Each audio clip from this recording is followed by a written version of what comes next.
আমাদের প্রথম পরিকল্পনায় থাকবে মাঠের সংখ্যা বৃদ্ধি করা। যদি আমাদের ফার্স্ট ক্লাস খেলার মতো মাঠ আগামী 1 বছরের মধ্যে আমরা তৈরি করতে পারি, এটা কিন্তু অনেক সফলতার দিকে আগাবে। কমিটির তরফ থেকে আমরা 3টা এরিয়াতে কনসেন্ট্রেট করব, যেটা মাননীয় বর্তমান প্রেসিডেন্ট বুলবুল আমাদেরকে বলেছেন যে 30 তারিখের মধ্যে আমাদের প্রত্যেকের একটা পরিকল্পনা জমা দিতে হবে বোর্ডের কাছে, যে আমরা কিভাবে সামনের দিকে এগোতে চাই।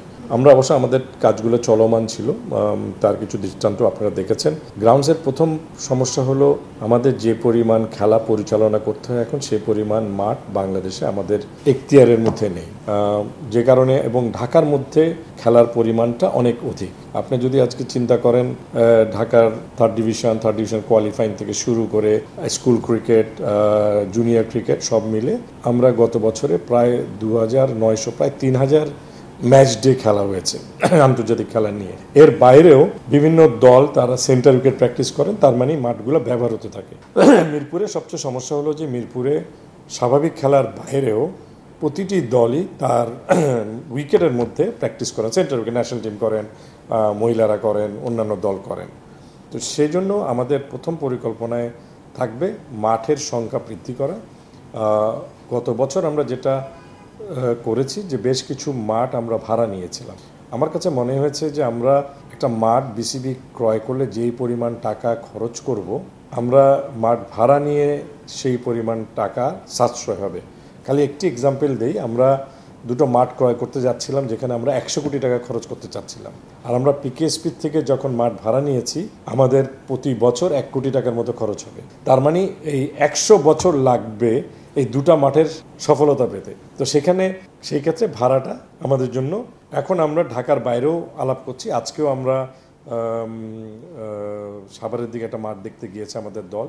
ইতিমধ্যে চট্টগ্রামে আমরা কিছু মাঠ আইডেন্টিফাই করেছি, পোর্টের মাঠ। তার আমরা পোর্টের সাথে আমরা আলাপ আলোচনায় আছি একটা এমইউ করে, যে এটা ব্যবহারযোগ্য করার জন্য বিসিবির, এবং বিসিবি সেখানে সহযোগিতা করবে, মাঠগুলো পরিচর্যা করবে। তো এটা হচ্ছে আমাদের প্রথম কর্মকাণ্ড। আমাদের একটা ন্যাশনাল গ্রিড আছে, যেই গ্রিডে কোন মাঠে কখন কতটুকু খেলা হচ্ছে সেটার একটা গ্রিড থাকে, এবং আমরা এই বছর আমরা বসেছি ক্যালেন্ডার বানানোর জন্য। আগামী বছরের ক্রিকেট অপারেশন ক্যালেন্ডারটা বানায় সকল কমিটিকে নিয়ে, এবং সেই অনুপাতে আমরা গ্রাউন্ড অ্যালোকেট করে দিতে চেষ্টা করব আগের থেকেই, এবং গ্রাউন্ডগুলোতে খেলার পরিমাণ কমাতে চেষ্টা করব, যাতে তার পরিচর্যা ভালো হয় এবং মাঠগুলো ভালো মাঠে খেলতে পারে। তো সেটা একটা। তো মাঠের পরিচর্যার সাথে সাথে আসে আমাদের গ্রাউন্ড ইকুইপমেন্ট।